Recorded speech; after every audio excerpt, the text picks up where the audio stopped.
হঠাৎ করে ইচ্ছা হচ্ছিল একটু চিড়ের পোলাও খেতে, তাই বানিয়ে ফেললাম চিড়ের পোলাও। চিড়ের পোলাওটা বানানোর জন্য আমি ইউজ করেছিলাম ক্যাপসিকাম কুচি, বিনস কুচি, গাজর, আর দিয়েছিলাম বাদাম, আর দিয়েছিলাম কারি পাতা, আর একটু লঙ্কা কুচি, আর দিয়েছিলাম সোয়াবিন। এটাতে জাস্ট দারুণ লাগছিল খেতে। আর সাথে ছিল লেবু।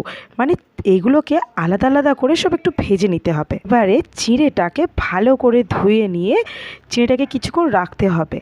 তারপরে লেবু দিয়ে ভালো করে নুন দিয়ে হালকা পরিমাণ মতো চিনি দিয়ে একটু নাড়াচাড়া করে নিতে হবে। তারপর বাদাম আর কারি পাতাটাকে একসাথে ভেজে নিতে হবে, তাহলে টেস্টটা একদম আলাদা হবে। আর সোয়াবিনটাকে একদম লাস্টের দিকে ভাজতে হবে, কারণ তেলটা সোয়াবিনে পুরোটাই নিয়ে নেয়। আর ঘিটা তো মাস্টের জন্য।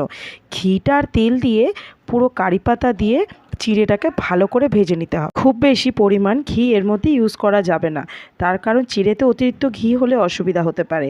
তো সেই আমি ঘি আর তেলটাকে সমান পরিমাণে ইউজ করেছি। আর দিয়ে দিয়েছিলাম নুন, হলুদ, আর সামান্য একটু মুখের ঝাল অনুযায়ী লঙ্কা, আর দিয়েছিলাম একটা সিক্রেট মশলা।